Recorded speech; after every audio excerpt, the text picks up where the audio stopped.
आइए अब डिटेल में हम जानते हैं latent heat of fusion, solid to liquid change. The latent heat of fusion of a solid is the quantity of heat in joule required to convert 1 kg of solid to liquid at its melting point without any change in temperature। अगर हम 1 kg solid substance लेकर के और उसको liquid में convert करते हैं, तो लिक्विड में कन्वर्ट करने में जितनी क्वांटिटी ऑफ हीट जूल में रिक्वायर्ड होती है बिना टेम्परेचर बढ़े हुए, वह heat latent heat of fusion of A solid कहलाता है। अब एग्जाम्पल के तौर पे आइस को जब हम वाटर में कन्वर्ट करते हैं तो the latent heat of fusion of ice is 3.34 into 10⁵ joule per kg at 0 degree Celsius. यानी 1 kg अगर हम आइस को ले करके अगर हम उसमें हीट करते हैं तो 3.34 इंटू 10⁵ जूल हीट खर्च होती है 1 kg आइस को वाटर में कन्वर्ट होने में। अब आइए इसको हम एक्सपेरिमेंटली देखते हैं कि टेम्परेचर क्यों नहीं चेंज होता है ड्यूरिंग फ्यूजन ऑफ आइस के दौरान। जैसा कि आपको स्क्रीन पे दिख रहा होगा, एक्सपेरिमेंटली इसको जानने के लिए हम डिटेल में एक एक्सपेरिमेंट के बारे में चर्चा करेंगे। इसके लिए हम एक बीकर लेंगे और उस बीकर में कुछ आइस रखेंगे।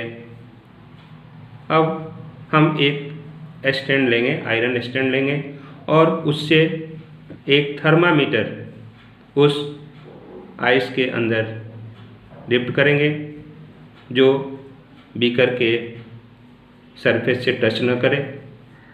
अब हम एक त्रिपाद स्टैंड के द्वारा वायर गेज के ऊपर उस बीकर को रखेंगे और स्प्रिट लैंप जला करके उसको हीट करेंगे। जब ही हीट होगा आप देखेंगे उस थर्मामीटर में कि जो टेम्परेचर रीडिंग है वह धीरे धीरे बढ़ेगा माइनस से। जब ही 0 पे जाएगा वह टेम्परेचर वहाँ कांस्टेंट हो जाएगा और आप ऑब्जर्व करोगे कि जो आइस है वो धीरे धीरे मेल्ट करना शुरू हो जाएगा। जब तक आइस मेल्ट होगा वह टेम्परेचर 0 का 0 ही रहेगा, यानी उसमें परिवर्तन नहीं होगा, वो बढ़ेगा नहीं। और जब ही पूरा का पूरा आइस जब वाटर में कन्वर्ट हो जाएगा तब वो टेम्परेचर राइज करेगा।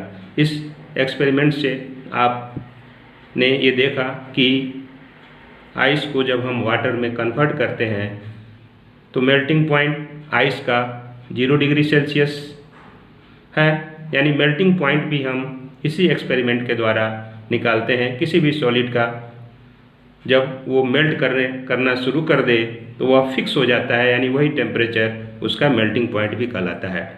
तो हम इसमें देखें कि आइस किस तरह से वाटर में बिना टेम्परेचर राइज किए कन्वर्ट हुआ।